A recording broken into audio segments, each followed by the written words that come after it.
আসসালামু আলাইকুম গাইস। এর আগের ভিডিওতে আপনাদেরকে আমি দেখাইছিলাম আমার বাবা খুব অসুস্থ, যে কারণে ভিডিও করতে পারছি না। তো আজকে একটা কথা বলার জন্য আসলাম, সেটা হচ্ছে যে আল্লাহ তাআলা এই সৌভাগ্য সবার ভাগ্যে লেখে না। যেরকম এই কথাটা কেন বললাম, অনেক বড় লোক আছে, অনেক ধনী ধনী অনেক কোটিপতিদের দেখছি, অনেক গরিবদেরকেও দেখছি। বাবা অসুস্থ হলে, মা অসুস্থ হলে, বা বাবা মা দুইজনেই বয়স হয়ে গেলে, বুড়ো বুড়ি হয়ে গেলে তারা কি করে, হয় বৃদ্ধাশ্রমে রেখে আসে, না হলে কোনো মেলায় তাদেরকে লুকে ফেলে রেখে আসে, না হলে ষড়যন্ত্র করে হত্যা করে। অনেক রকম ঘটনা দেখছি এরকম, ঠিক আছে। কিন্তু আল্লাহ তাআলা আমাদের ভাই বোন, আমাকে, আমার পরিবারকে, আমার আম্মুকে, আমার বাবাকে সেবা করার তৌফিক দান করছে। আল্লাহ তাআলা এরকম পরিস্থিতি আমার তৈরি করেছে, তার জন্য আমি আল্লাহ তাআলার কাছে হাজার হাজার লাখো কোটি শুকরিয়া। কারণ এরকম সৌভাগ্য কেউ অনেক আছে যে পায় না এরকম সৌভাগ্য।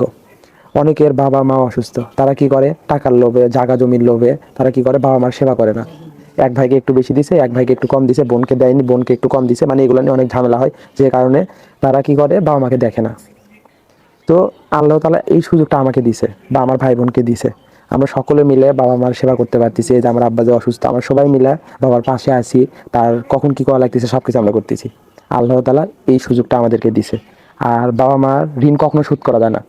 তারা আমাদেরকে ছোট থেকে অনেক যত্নে, তারা খেয়ে না খেয়ে আমাদেরকে মানুষ করছে, আমাদেরকে বড় করছে। এই সৌভাগ্য সবাই পায় না। আমি যে পাইছি, আল্লাহর কাছে লাখো কোটি শুকরিয়া। কত হচ্ছে মানুষকে দেখলাম, কত কোটিপতিদেরকে দেখলাম বাবাকে কি করে, না খেয়ে রাখে। তারা 3 বেলা ঠিকই গরুর গোস্ত দিয়ে খাওয়া দাওয়া করে, কিন্তু বাবা মার বেলা কি আলু ভর্তা করে, বা ওই যে বাইসে যায় যেগুলা, ঠিক আছে, ওরা খেয়ে নষ্ট করে যেটা, সেগুলা একটা ভাত বলে যাকে, ওগুলা খাইতে দেয় বাবা মাকে। তো যতটুকু পারি, আল্লাহ যতটুকু সামর্থ্য দিচ্ছে ততটুকু সামর্থ্য দিয়ে আমরা ভাই বোনরা আমার বাবা মাকে দেখার চেষ্টা করতেছি। আব্বু যে পরিমাণে অসুস্থ, মানে অন্যরকম অসুস্থ, খাওয়া দাওয়া উঠে গেছে, 20-25 দিন হলে ভাত খেতে পারতেছে না, শুধু পানির ওপরে আছে। তো আলহামদুলিল্লাহ আমরা যতটুকু পারতেছি, যতটুকু সেবা করা যাচ্ছে, আমরা আমাদের দিয়ে সর্বোচ্চ চেষ্টা করতেছি। আমার ভাই বোন, নানি আছে, মা আছে, সুলতান আছে, আমি আছি, সবাই সর্বোচ্চ দিয়ে চেষ্টা করতেছি আব্বাকে সুস্থ করার জন্য।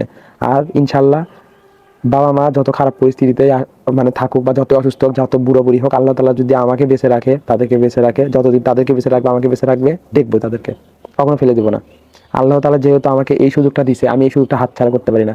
সবাই বাবা মার সেবা করতে পারে না, আল্লাহ তাআলা এই সুযোগটা আমাকে দিছে না, আমি এই সুযোগটা কাজে লাগাবো। আর কিছু জীবনে অর্জন করতে পারি আর না পারি, বাবা মার পাশে থাকবো, বাবা মা সারা জীবন সেবা করবো। আমি 1 বেলা না খেয়ে থাকবো, কিন্তু বাবা মাকে 3 বেলা খাবো ইনশাল্লাহ। আল্লাহ তাআলা যেন এইরকম সুযোগ আমাকে হাজারবার দেয়।